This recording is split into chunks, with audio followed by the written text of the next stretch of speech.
Bonjour à tous, on va s'intéresser aujourd'hui à une inéquation qui fait intervenir une factorisation et un tableau de signes. Alors pourquoi on ne peut pas faire de tableau de signes ici directement? Parce qu'on voit ici que l'opération qui intervient, c'est une différence. Or, un tableau de signes va utiliser la règle des signes du produit. Donc la première chose que je vais faire, c'est essayer de factoriser. Je vois qu'il y a un facteur commun ici qui est x. Je le mets donc au facteur devant. Et je réécris ce que je n'ai pas factorisé. Donc, il me reste le terme 4 moins x, moins, et le terme 1 plus x. À partir de là, je simplifie à l'intérieur du crochet. 4 moins x ne bouge pas. Le moins sur le 1, moins 1. Le moins sur le x, moins x. Supérieur ou égal à 0. Et là, je termine avec 4 moins 1, 3. Moins x, moins 2x. Là, je vois que je suis bien sur un produit. La multiplication est ici. Le x va représenter mon premier facteur et le second facteur, ça sera 3 moins 2x.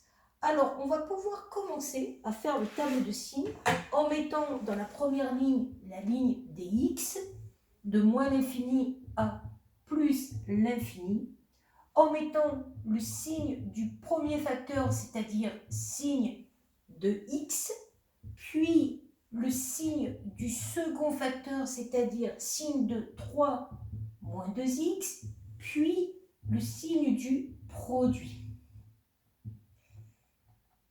Alors, pour pouvoir remplir ce tableau de signes, on va s'intéresser aux valeurs qui annulent chaque expression du premier degré. Donc, le premier facteur, on va écrire x égale 0. On a directement la valeur qui annule si x égale 0.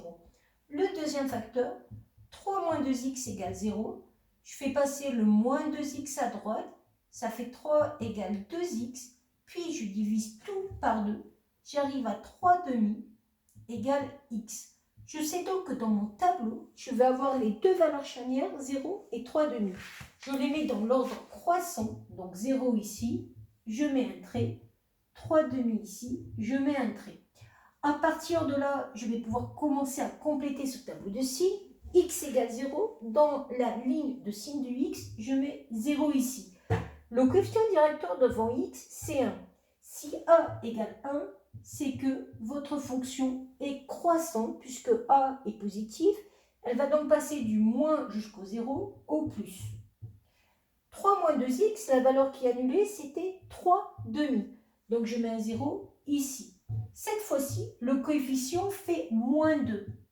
Il est négatif, donc je vais avoir une fonction décroissante. Elle va donc passer du plus jusqu'au 0 au moins. Puis, j'ai plus qu'à faire la règle des signes. Moins multiplié par plus, moins.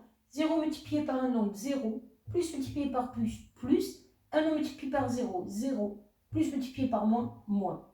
Et là, je n'ai pas fini parce que je vous rappelle qu'au départ, je devais résoudre à quel moment cette expression était supérieure à 0, c'est-à-dire à quel moment ce produit était supérieur à 0. Or, si je regarde la ligne du produit, il est supérieur à 0 pour les valeurs de x qui sont entre 0 et 3 demi. J'écris donc que les solutions sont l'intervalle 0 et 3 demi. Voilà.